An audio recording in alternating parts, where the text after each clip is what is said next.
Welcome to All Things in the Name of Love. If you like this show, please like, subscribe, and share. Thanks. And welcome to another episode of All Things in the Name of Love. Today I have with me Paul Zolman, who what I love when I read your bio is not only that you understand the different love languages, but how we can actually use and learn all 5 love languages. I know I have a couple. One is food. I love feeding people and I love sharing things that I love. But I want to talk to you about first what they are and then how you came about bringing this into your field to teach others how to do it. So let's start with that. Great. Thank you, Sophia. Great questions. And so the love languages were developed, or the theory for the love languages were developed in the early 90s. In 1992, Dr. Gary Chapman published the first book about the 5 love languages. And there are 5, there may be more, but the basic 5 and the whole theory about it, Sophia, is that everybody has a one way, a primary or a secondary way that they like to be loved more than any other way. And I'm in total agreement with that people do have that, and it rises above the others. But the love languages, in short, are just service, touch, the words, gifts, and spending time with people. In a short sentence, those are all the 5 love languages.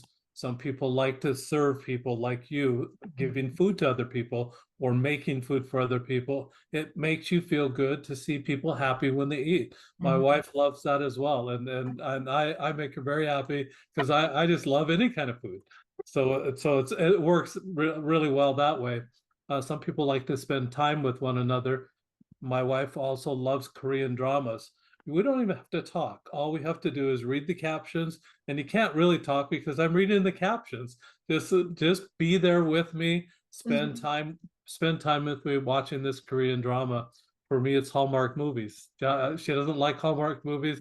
I'm okay with Korean dramas. I spent a couple of years in Japan, so the Orient and that flavor, just setting your clock back 50 years and then just stepping back into time. They don't even kiss until maybe the 9th or 10th episode anyway. So it's all really, really clean, really good stuff.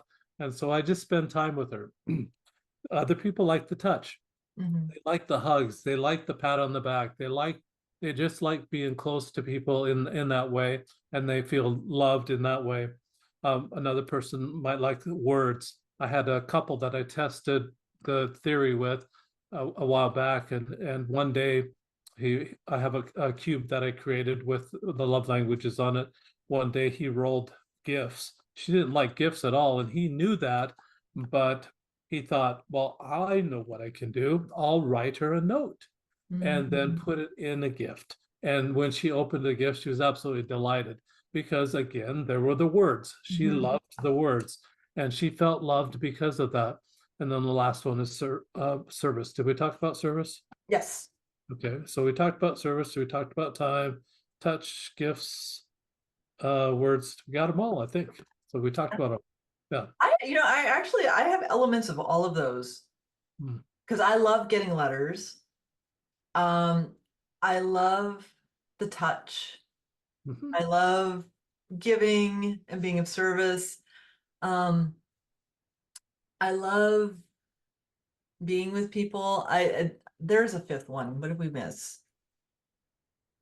So there's words, Yep. time, Time. Yep. service, gifts, Yep. and touch. Yeah, I like all of them.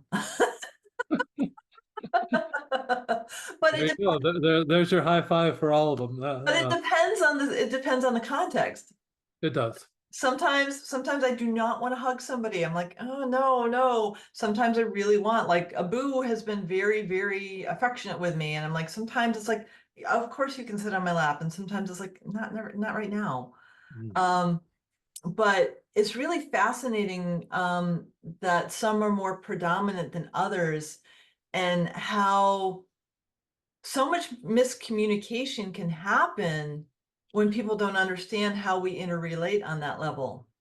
I absolutely agree with that, Sophia. And the whole idea of what I'm trying to accomplish is to really help people get these basics down. And Mhm, I call the love languages basics. And that's what I've created as a tool that will help you get them down. They'll know them backwards and forwards.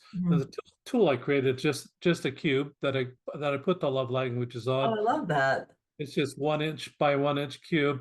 And Mhm, obviously you see touch there, two hands together forming a heart with a little conversation fly out mhm, is what I call those are the words. A hand holding a hourglass mhm, constitutes time or represents time. A hand holding a platter as if you're serving food mhm. represents service. Uh-huh. And then the last one would be the hand holding a gift representing gifts. You'll notice that all these hands are outstretched. Yeah. They're as if they are giving. And what Mhm, what I found through the whole process, Sophia, is that I have zero control over bidding someone to love me. mhm. Absolutely nothing. I can't say anything. And if I say something, it's as if now they're duty bound. And Yeah. that duty bound feeling is not love. Or, Right. or the other thing that Dr. Chapman says, which happens quite frequently, is that, well, I like touch. So if I want touch, then I have to give it away. And Mhm, that's reciprocity. mhm. That's a transaction. That's business. And we're not, let's make a deal. It's not a reality show here.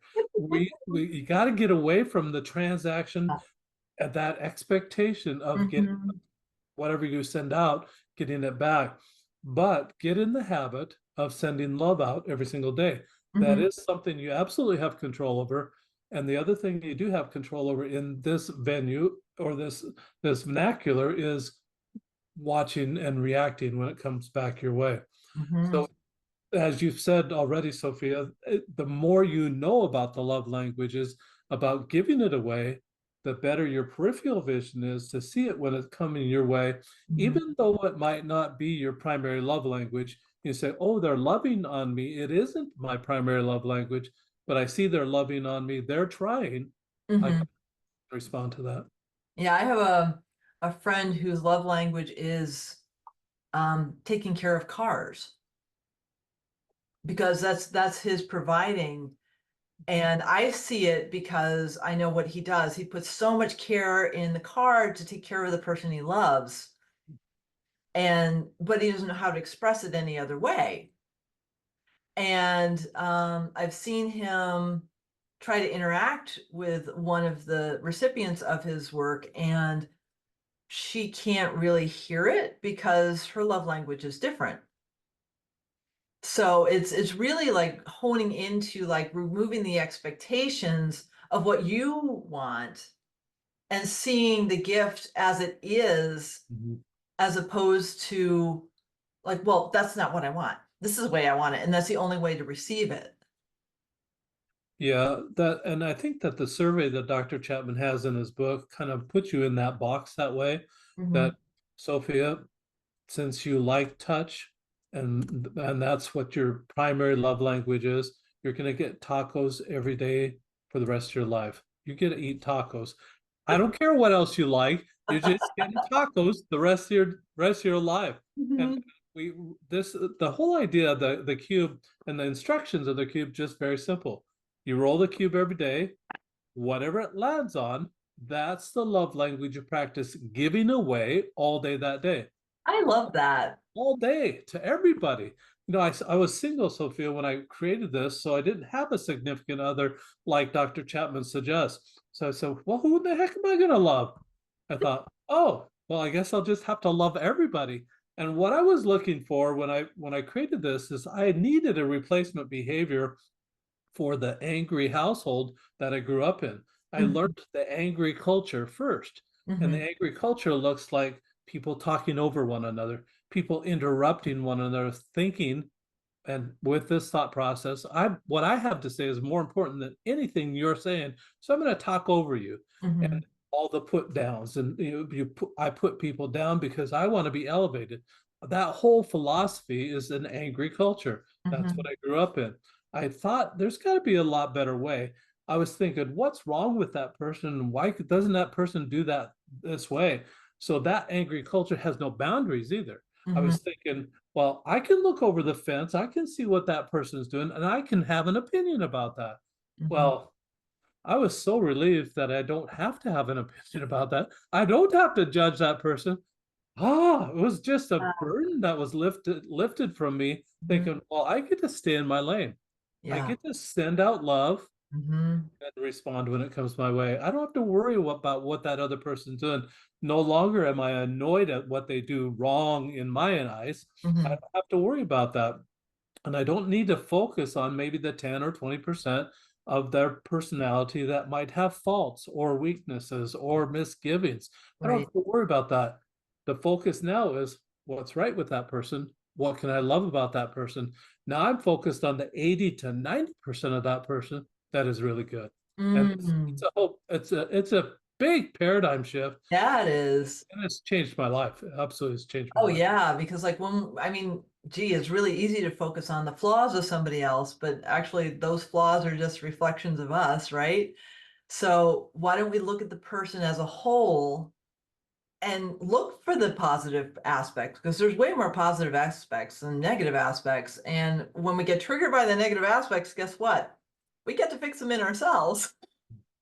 There's a whole attitude in India, and I've done several podcasts with several podcasters in India, and I thought I'm going to ask the question. I've had a little downtime. I said, why is it the Indian people are so nice, so kind, and so very just gentle with everybody, and most of them are just like that.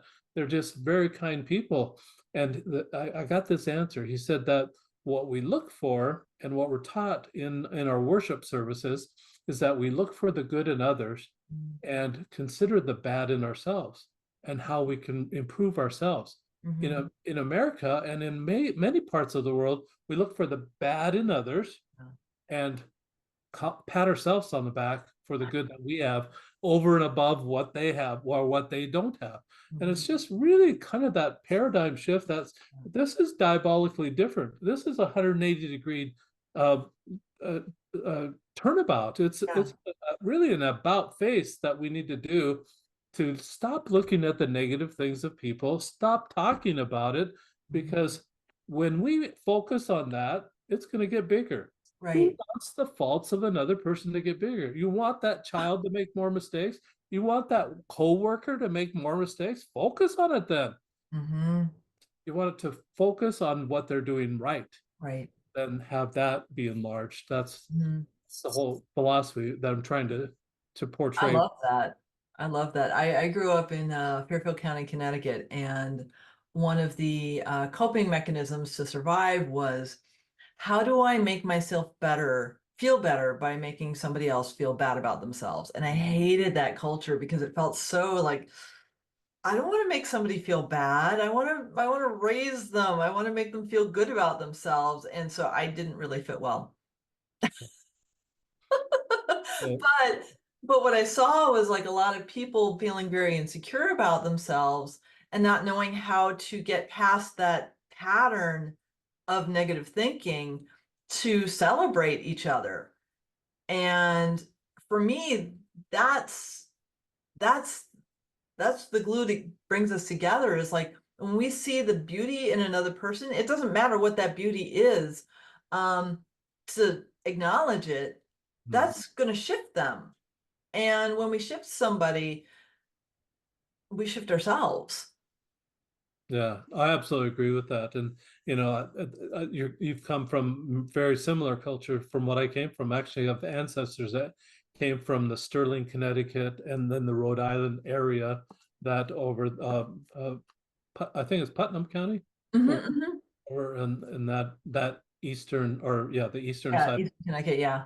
Yeah. So over in that area is where my ancestors come from. Okay. The Gallops are part of all that, and Mhm. the and the Windsor family, Uh-huh. and even Roger Williams actually is my ninth great grandfather. He was the founder of my hometown. Is that right? Yep, Awesome. yep. Yeah. So that's just fun. We're probably related in Probably somehow. somehow, some way. We're cousins, probably is.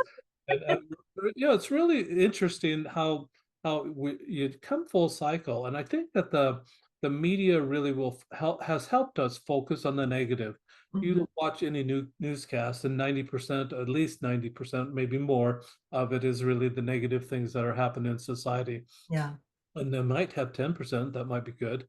But Mhm. the weather really is kind of still a bad thing. They're predicting bad weather to come, I or know. they're predicting good weather to come, Mhm. and you're just watching for that bad weather so you can Right. avoid or avert that bad weather, and not be out on the surf when the waves are going to be 90 feet. Mhm, mhm. Not going to be doing that unless Right. you're an extreme surfer or something like that. But Yeah. I think that really, as a society, we just need to move away from that. I Mhm. look at these love languages, Sophia, in a whole different way, that I see them as stair steps. I found myself previous to this being annoyed, stacking those annoyances till I had a flash of anger. And Mhm. just like I was stacking those annoyances, I see the difference now is that I stack kindness on top of kindness on top of kindness, and it gets you to a higher level of love. The Mhm. higher level of love I'm talking about is charity or Mhm. compassion or intimacy or forgiveness or mercy Yeah. or empathy or sympathy. Any of those are higher levels of love. But you Mhm. have to have these basics, and you have to stack kindness on kindness on kindness to really get to that level. I can't imagine anybody saying insult after insult after insult after insult and then asking for forgiveness. It's not Right. going to be happening. Just doesn't work that way. Right. Right. And having that, when after my father died in 2009, and I went on this remembrance of who I am. And the first thing I did was I found a meditation by a gentleman named, I can't remember his last name, Vishen from Mind Valley. And it was a 7-step meditation. And one of the biggest steps was forgiveness. I listened to that meditation every day for 7 years because I had so much forgiveness that I needed to bring into my system because I it just kept on coming out. I'm like, oh my gosh, there's another. Oh wow, okay. Because the forgiveness that I needed to do ultimately was for myself, but in forgiving the people that I had resentments for or disagreements with or miscommunication with, I got lighter and lighter and lighter because I wasn't carrying it within me. And then I was able to be more loving. And so that's when we take this journey of switching our awareness and our paradigms to love instead of anger or frustration or resentfulness, the world becomes so much better. It does. It becomes a lot better place. One thing that really helped me, Sophia, was that being able to identify with an adjective, any adjective possible, with an adjective, what kind of behavior am I doing right now? And then consider what would be the opposite of that behavior. Mm, Example, sarcasm. Would it be on the angry side of the spectrum or the loving side of the spectrum? And I kind of focused that, it's kind of one of those twist in twist and it's an angry side of the spectrum. mhm. What would be the opposite of sarcasm? And when I thought of it, I thought, well, maybe genuine, Yeah. maybe somebody that's authentic, somebody that's true. When Mhm. you put those two side by side, it's really an easy choice. Yeah, It's it is. super easy choice to, I do want to be genuine. I want to be that authentic person for Mhm. everybody that I want to come across in that way. It's Right. easy to let go of the sarcasm then, but until you've got something else to hold on to, and a behavior or Mm, a type of behavior other than what you're practicing at the time, you've got to have that realization. Well, what would be the opposite of what I'm right. practicing right now? And then go for that. Until Right. we have those self-actualization moments, we can't set any goals. We Yep. can, and if we blame someone else for our actions or play the victim, so to speak, we're doing that, we're not moving anywhere on the spectrum. In Right. fact, it's somebody else's problem. You go talk to them. It's their problem because Right. I'm great. I'm doing great, and it's just you. It puts you at a static moment that Yeah. you can't move one way or another. You won't become worse. Well, maybe you could become worse, but you won't become better. When Right, right. you have that moment that you realize this is where I'm at, now you can take those steps to set goals. Talking about goals, beginning of the year, set goals to become a better person. Yeah. Well, I know sarcasm was really hard for me to give up. It It's is. one of the coping mechanisms of the East Coast. It's like Mhm. sarcasm is a big thing. And when I moved to Portland, they didn't get sarcasm. I was like, what do you mean you don't get sarcasm? And so I had to unlearn my sarcasm. And then I moved down to Weed, California, which is right next to Mount Shasta for a couple of years. And some of my friends were sarcastic again. I'm like, I I don't understand it anymore. Mm. Because, and every once in a while it'll come through. If I'm really tired, I'll hear it.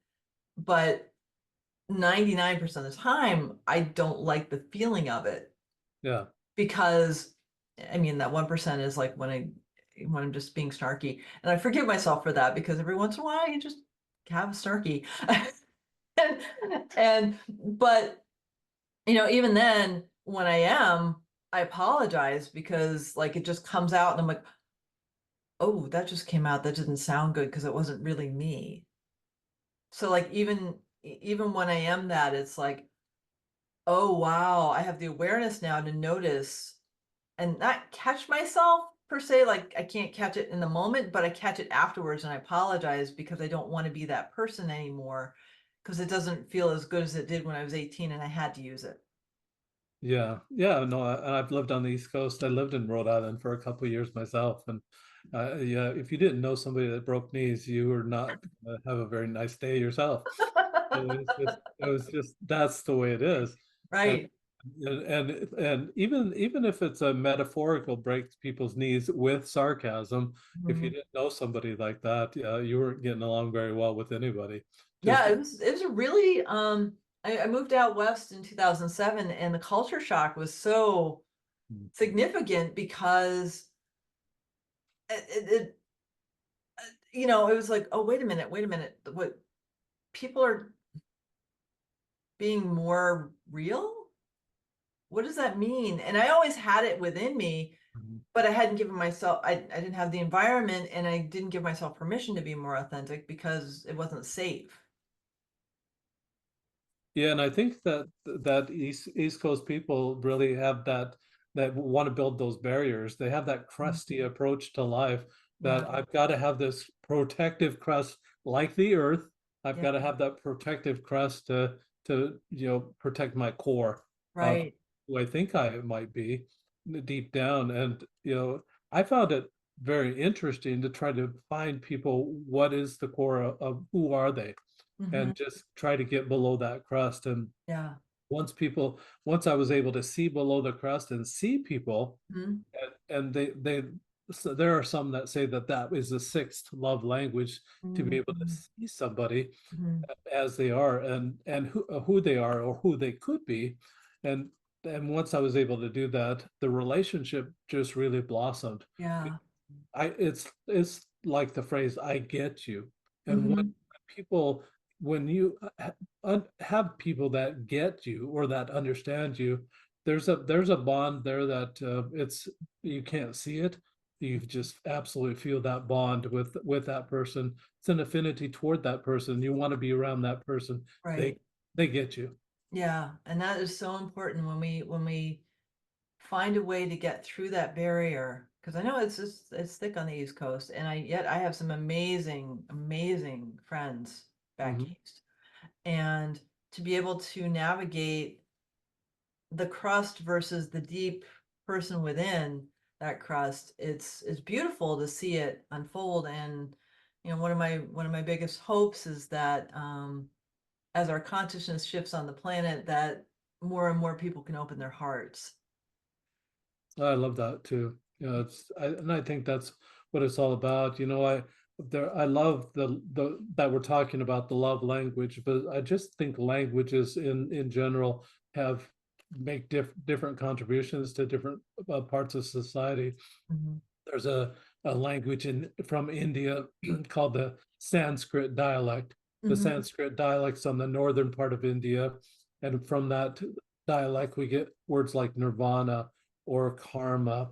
But I like the word namaste. Me You know, too. they put their hands together and the thumbs toward the chest and bow their head, close their eyes, say namaste at the end of a yoga class. Mhm. Doesn't mean, hey, y'all, class is all over. You can go home. Doesn't mean that at all. The Hindu interpretation is what I love, means that the God in me sees the God in you. Mhm. Or put it another way, the divine in me sees the divine in you. And I really love that because we actually can see one another in that way and see the good that everybody has. Mhm. Yeah, and it's so important to be able to acknowledge that on a deeper level. That's usually how I sign everything is namaste, Oh, nice. because I feel it. It's like I don't want to, and I don't like my one of my life quests is to completely dissolve the illusion of separation within myself and everything I see, because I mean, I'm connected with Abu the cat, who is my friend now. He's not just a cat, he's a friend. My car is my friend. I don't, because it's matter. So if it's matter, it means that there's some sort of energetic connection, because it is electric and electrically operated. It's not just a gas car. Anyways, my point is like to really honor that divinity within each and everything. Um, it breaks down that illusion that somehow in some way you're separate from me, you look different from me, but are you really separate from me? No, you're not, because you're connected with me, because I Yeah, can feel the heart connection. So like there's no separation, it's just the illusion of the separateness. And then each of us has separate gifts, which are all part of the divine, that come through us so we can all shine. I love that, and it's just, it's really kind of infusing light. Whoever heard of turn off the dark? But you turn on the light. And Mhm. when you send light out, which we could use the word light as synonymous with love, we're trying to brighten people's day. Mhm. What over a 30-day period of rolling the die, you'll actually get in the habit of watching for what's right about people. For me, it was magical, Sophia. It was really magical to be able to change from that person of watching for what's wrong with that person to watching for what's right with that person. And I was so busy watching for what's right with that person, I forgot to be annoyed. I forgot to have any of those feelings anymore of looking at a person to say what's wrong with that person, Mm. because I was always saying what's right with that person, watching for that 80 to 90% of what's good about that person all day long. I had zero time to be annoyed I at what they were doing. I love Rarely, that. rarely, Sophia, did I ever get annoyed at myself. There's been a couple times in my life that I became so annoyed with myself, I didn't talk to myself for 3 days. Wow. And so, try that out. It's really hard. Yeah. But it's just Oh, something that you just get in that habit of doing, that habit of watching for what's right with people. It's transformational. yeah. Transformational not only for yourself but for them.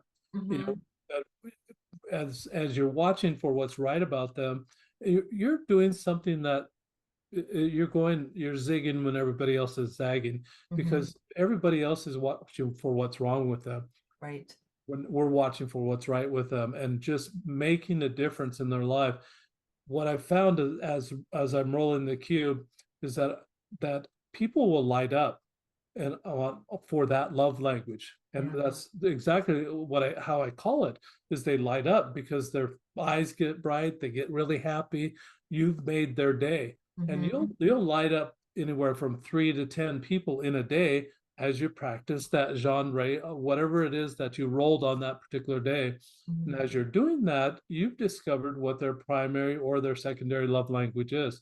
No longer, Sophia, do you have to say, excuse me, could we pause this relationship for just a moment while I have you take this survey so I know how to love you?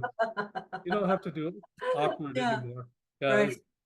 it's just That. use your observation skills. Just Right. they're God given. Just watch how the reaction is.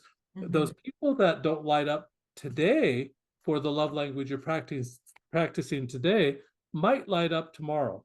And Mhm. just keep working at it. You'll find what they like. It also provides that variety that we were talking about. Like, Mhm. you don't have to eat tacos every day of your life, because that variety is provided by the randomness of whatever you're rolling on the cube. Mhm. That gives you that variety for yourself for Right. practicing it and giving it away, but it also gives a variety for everybody around you. Mhm. They're gonna like that whole character, Yeah. that whole array of love, the ways that you can send out love. Mhm. First, it'll be awkward because you're used to only sending out Right. what you like, and Right. having that expectation that it'll come back. Right. It might come back, but you're not watching for the reciprocity. You're watching for them to light up. No longer is it about you or Right. me, it's Right. about them. Well, It's always about them. I have a beautiful example of that. I used to love I was in a relationship for 16 years and I'd make something, and whatever it was that I made, I'm like, okay, have a bite before you doctor it. Hmm. You know, I just want you to acknowledge the effort I put into it. And my former partner would automatically just start adding things before I tasted it. And I used to get so mad. I'm like, why won't you just taste it before butchering it? And he's like, well, why? I'm like, because I just spent an hour making it. It would be nice for you to just acknowledge what I put in. And finally, he got it. But I had to like nag him for like 4 years. I'm like, please just taste it before you do whatever you're gonna do to it. Just acknowledge what I did. And for me, it was like, I just poured all of me into this meal. I put the intention of love in, and I'm like, really diving into it. And it made me realize that he didn't understand that language. He finally did, but I had to like condition the heck into him. Um, but now it's like, oh, I already gave my gift. It's like writing a novel or something. You have no control over how it's going to be received. You don't. No.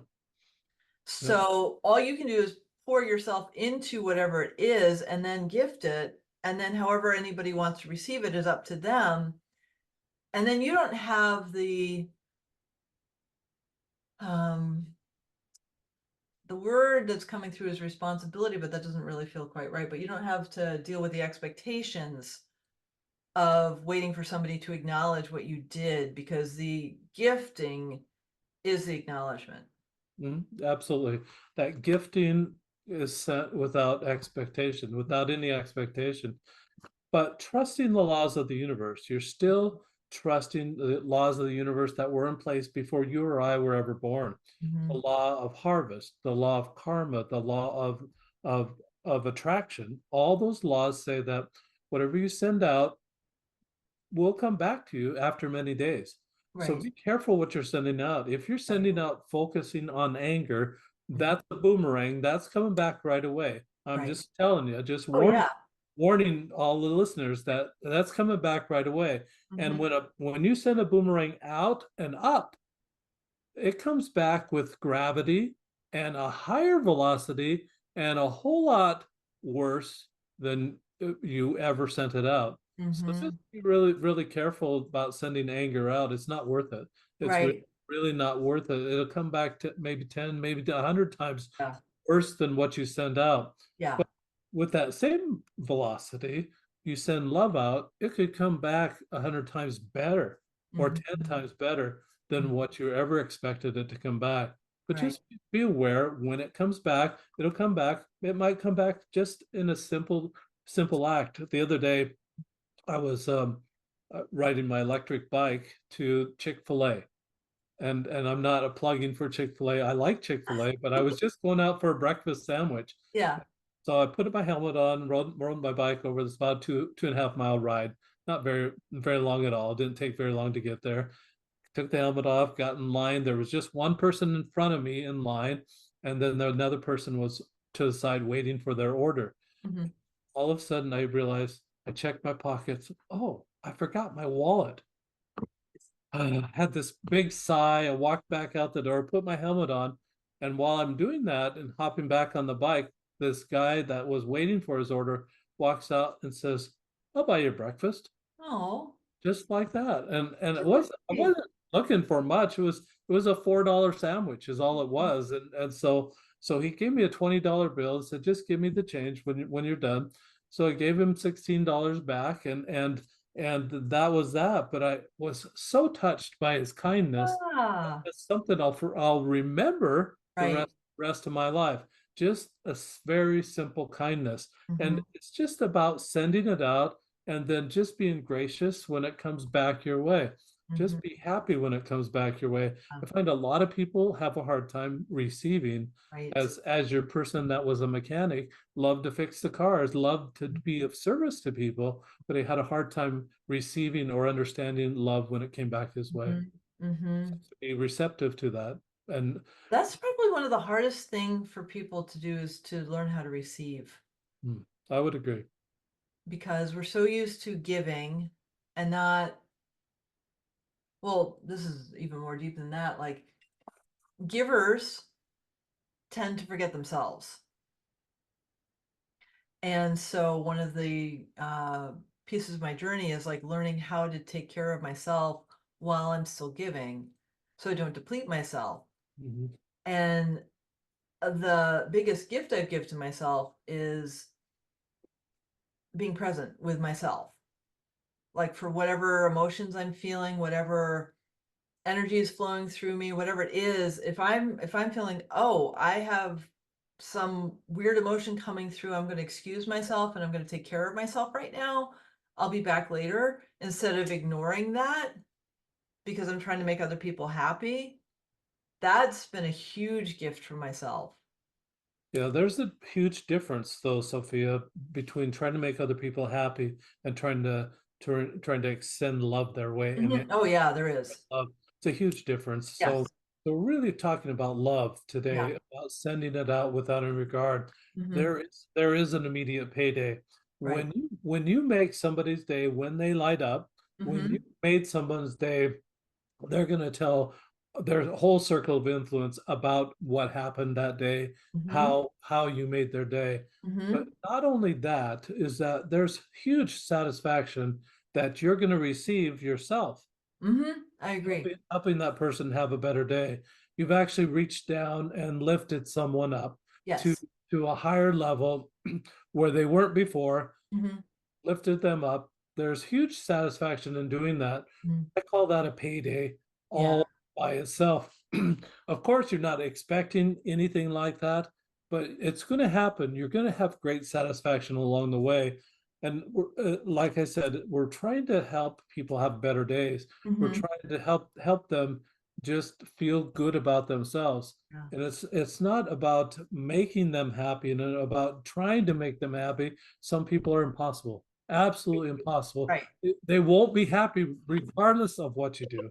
And just stay away from those people. Right. There'll be a moment in time that they'll want happiness for themselves and they'll come to you Hmm. knowing that you deal happiness. That's Right. all you deal with. That's all you Yeah. send out. I love that. I love that because it is truly when you set your intention of how you're going to show up for the day. And that cube is just so beautiful because it's an easy way to get people to bring that into focus. Then how the world unfolds for you in that day is just magical. There's something else too, Sophia, that I created that might be helpful in that way. So I put it together a journal. You know, Oh, I cool. I wrote a book all about this as well, but the journal's separate from that. But you Hmm. can record what you rolled, opportunities you saw to love in that way, and what you did about those Oh, I opportunities. love that. It actually is really kind of a decompression activity at Yeah. the end of the day. Some people just roll the die in the morning and then at dinner time, if it's a family situation, they say, what did you do today? What excitement did you have today? Who did you light up today? And and it just becomes kind of a love conversation Hmm. as far as the journal goes, it becomes an absolute love journal. I would have loved to have a love journal from my mother or my grandmother, my grandfather. Instead, Sophia, I got a journal about the weather. The weather 60 years ago. Who cares what the weather was like 60 years ago? I would Well, they're not used to thinking in those terms, and so, it's this beautiful gift of bringing awareness into an old paradigm. I mean, I'm sure if you gave your grandparents your beautiful journal, they'd be like, "What am I doing this for?" Well, and that's probably true, but if they're going to write a journal, make it specific. Oh, yeah. And the prompts that I put in the journal page really are going to be important. I Mhm. found that when I've looked at a journal page that's blank, my mind goes blank. What the heck did I do Oh. today? And it's just this kind of provides the prompts to what Mhm. did I roll today? What opportunities in that genre did I see Yeah. love in that way? And Mhm. then what did I do about those opportunities? I love that. I Did I love do that anything? because I do journal without prompting, but I love having that as a focus. Because I'll just write, like, whatever comes through. I'll talk to my soul every morning and say, "What does my soul wanna tell me?" And I'll just write that. And that's really fabulous because it gives me a perspective that the small me doesn't get sometimes. But to have an extra prompt is fabulous because it's a different focus from what those lines of questions are, and I'm a writer, so I love Mm. it's really easy for me to write. Um, but to have that kind of a focus of like, "Oh, well, no, this is actually something that you're not just rolling a dice for, but you're actually setting awarenesses for throughout your whole day," and then there's an accountability to it too, which is beautiful. Becomes a legacy. Yeah. Something that you can pass on, and this is the legacy that actually you get to choose, Sophia. Mhm. Everyone gets to choose what their legacy is. I Yeah. want to be known as how did I love and what did I do about opportunities that I had to love? What was there to love during my lifetime? And I think that might be a whole lot more important than the weather. Oh, yeah, I definitely. think I my mean, the children weather are is here. beautiful, and I love, even though, well, it didn't rain today, but, like, even when it rains, in Oregon, it's still beautiful because that's why we have so much lush, you know It's all green. Yeah. yeah, it's gorgeous, like, January and it's green. It's like, "Oh my gosh, really? How lucky am I?" Yeah. So I have to wear a raincoat, whatever, right? It's like because I don't see the frozen ground of the East Coast in the winter. It's like really, really, really grateful for that. So like having, but again, weather versus like knowing how you've loved every single day, huge difference because like that reflection for yourself and seeing how you've grown and how you've opened your heart more and have you become more authentic and open to giving and receiving. That's beautiful. Yeah, I think it's absolutely worth passing on. I think that generationally, for me, I think the anger and what my parents learned and what they taught me growing up was a generational thing that was just passed on. Yeah. It was a generation of making decisions in crisis situation because Mhm. they didn't know what else to do. Right. And now we know that if it's possible not to make major decisions in a crisis mode, then you're going to just let the storm pass, Yeah. then think about making that decision. Mhm.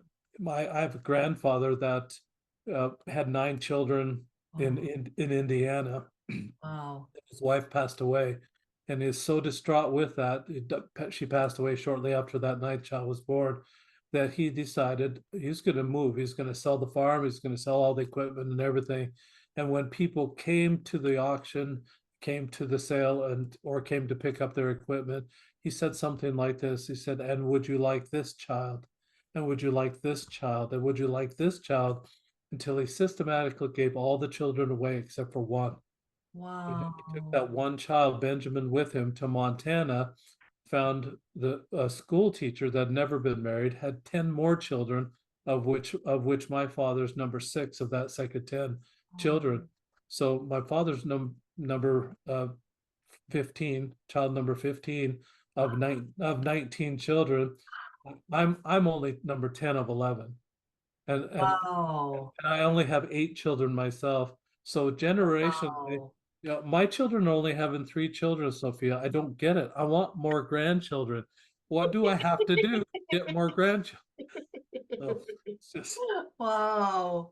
generationally, we just need education. We need a little bit more of us, whatever it is that's going to improve our life. We need Mhm. tools. You know, a carpenter has his tools, a mechanic has his tools. This is a love tool. This is a Yeah. tool that is actually is just so simple but Mhm. so profound. It's just Mhm. those simple and profound things. Everybody in when they make an investment, everybody, at least I know, they want to put a small amount in for an investment, get a huge return. This Mhm. is one of those things that actually works. You, Yeah. for the 2 seconds or less that it takes to roll the die, beginning Mhm. of the day, it sets the theme for the day. It Mhm. gives you purpose for that day. And Mm. with that purpose, what are you going to do with that purpose of the day? Yeah. And it just could amount to a huge difference that you make in the lives of other people. But by doing that, it makes a huge difference in your own life.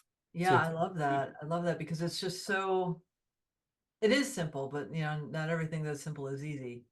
yeah. So you've made it easy because you have that combination of the journal and the dice, or the cube rather, and just having that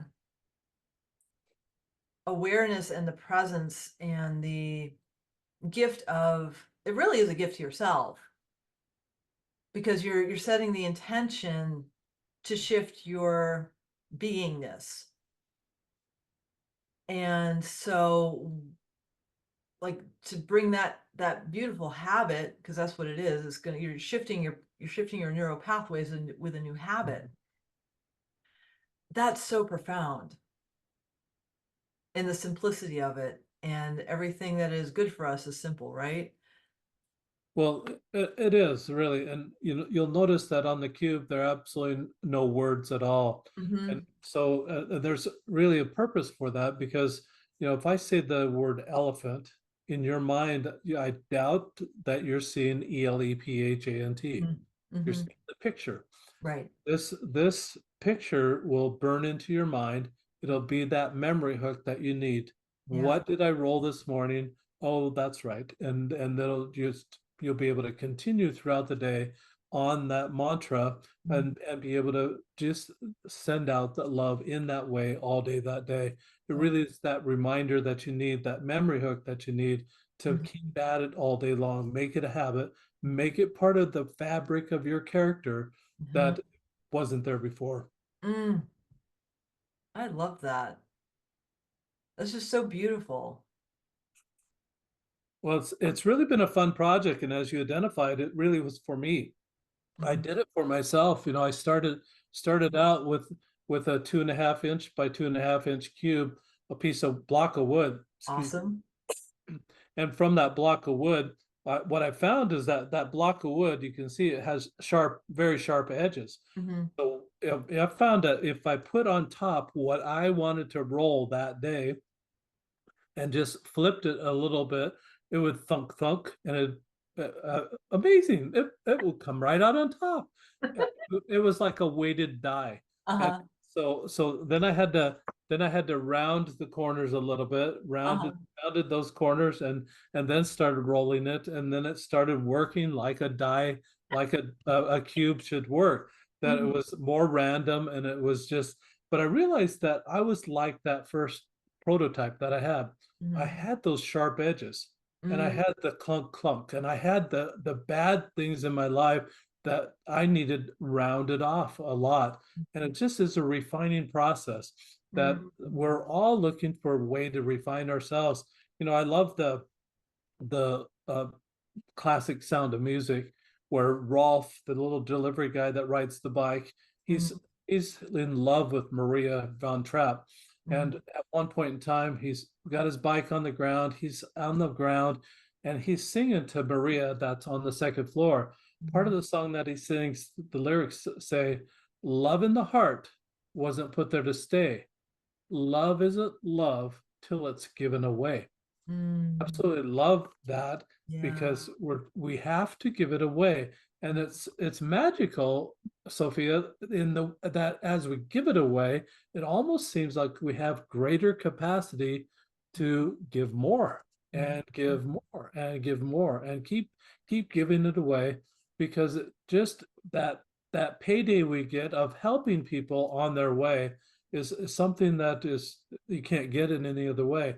You can't sit at home and pine away and say, nobody loves me, and just expect love to come your way. It's Mhm. not going to happen. You Right. got to get up out of that chair. You got to walk down the street. And I guarantee if you walk down the street in any neighborhood, in any community, in anywhere in the world, you'll find someone that's a little bit lower, feeling a little bit more depressed than you might be. Mhm. That's your opportunity to lift that person up, Mhm. make their day a little bit better. And by doing so, you've actually lifted yourself up all along the way. But you've got to give it out. You've got to send it out there. Yeah. That's within your control. Why not do it? The things that Mm. are 100% in our control, Yep. why aren't we doing them? Right. Right. Mm. Mm. Such a joy to connect with you, Paul. Thank Truly. you, Sophia. Well, Yeah. you're a delight, and thank you for inviting me to be on your show. Oh, you're so welcome. And I just have one more question because in the interest of my next podcast, how do people find you? Oh, that's a great question. Thank you. They can find me at rolloflove.com, and I did a play on words. You ROLL, the cube outside of you. The Mm. change that happens within is ROLE. You Mhm. change that role that you have. So it's ROLE of love.com. You'll find the dice, you'll find the book, you'll find the journal. I've got it bundled together in a package. It's about 20% off if you buy it in the package right now. And it's $29.99. It's a whole lot less than just one therapy session, and Mhm. it's going to last a whole lot longer. Mm. Thank you for being in the world with me at this time in consciousness, and thank you for the work you do. Thank you, Sophia. It's a pleasure to be with you today. Same here. Thank you.